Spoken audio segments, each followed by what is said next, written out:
Home Studio Quickies, 2 in a row. Let's go. Welcome again to Home Studio Quickies, the show where I answer a question that is either recent or relevant and will hopefully be helpful in the answering of said question or comment. Thanks so much for making this video. I really needed it. Oh, you're welcome. Glad it was helpful. Your YouTube video content is great, but your channel has some issues. I know, I'm working through them. So these girls can get thousands of views on the internet, but my bro can't even get recognized for sharing art and doing something meaningful. Something wrong with the world for real. Shout out to bro, he's a winner in my eyes for at least trying to do something good for the producer community. Well, thank you, I think.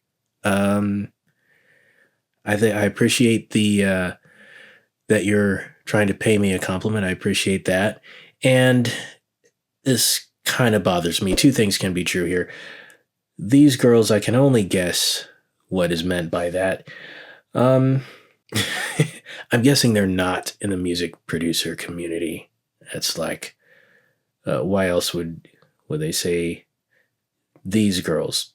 That being said, I don't want to get too far into that. That's a whole can of worms. I do want to use that, however, to segue into what I think is a good, not a comprehensive list, but an alphabetical list of some of the female YouTubers that I've enjoyed watching that do music-related stuff. So let's do that. First on the list, we have Aimee Nolte. Aimee Nolte is a Los Angeles-based jazz piano player and singer. And a lot of the videos center around, some of them are reactions to different musical performances and such. This one is, but how do I use the modes? So very nerdy musical theory stuff. There's a lot here. She has some performances on here as well. When I first came across her material, she would be talking about music theory and music related stuff while skateboarding through her neighborhood. So that was fun to watch. And as you can see, there's plenty of a lot of stuff here. And okay. All right. Bad Snacks. Bad Snacks I came across from Andrew Huang, his 4 Producers Flip 1 sample series. And she is a music producer who also plays violin. He has tasty jams, it says in the description there. And there's one video, here it is. This one, she's using a pedal to play her, it's an electric violin, but nonetheless, they're sending a violin through this pedal and it has some interesting effects, some vocoders and stuff. And then, it's more recently, I think it looks like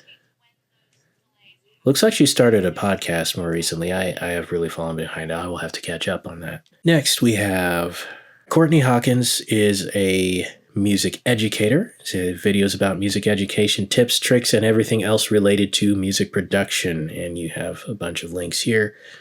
And let's see, I watched very recently. Okay, so she has a series called Just a Girl and Her Machine. And that one, that was kind of fun. I like how there's this level meter, external level meter on there. And yeah, she has production tips, tricks, education, learnings. So definitely check her stuff out. Okay. Rachel K Collier. I first found her from her live looping with Ableton Live. So she's an Ableton Live artist. And she has breakdowns and here's Duality live production breakdown session. So if you're interested in learning stuff with Ableton Live and Push and all that, has very detailed videos on that. Here, she has also been involved in Andrew Huang's series, but I saw her before the 4 Producers series.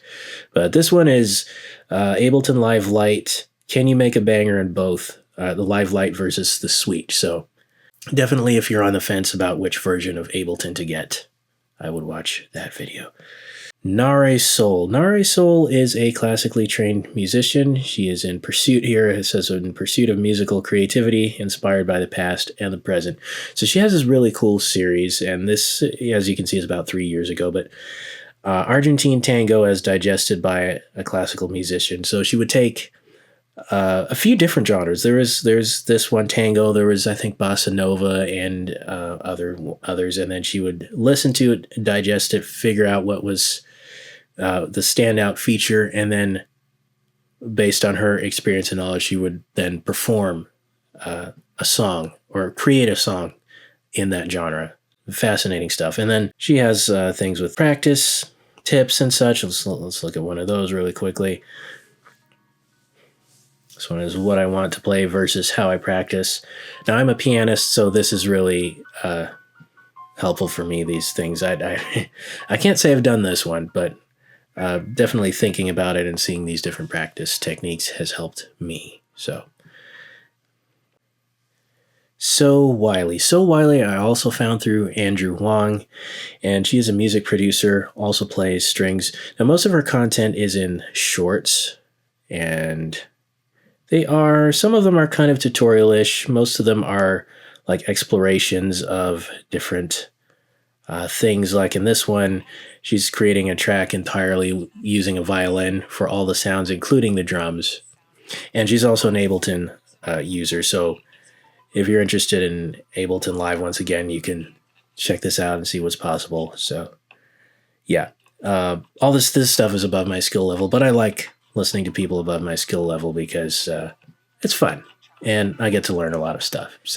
And finally, we have Tara Simon. Now, Tara Simon is a vocal coach, and she actually has a coaching service that she does. She does give some tips here on YouTube as well, and she does coaching. She reacts to different performances. This one is a kid singer, so those are fun to watch. And I also gain tips from listening to her feedback on those. She also has a podcast where she interviews different musicians and talks about different things. Now, this one here, vocal analysis, reaction to Pavarotti. So vocal analysis, interviews, real talk with coaches in her system. So fantastic stuff. So there are ladies doing something for the producer community.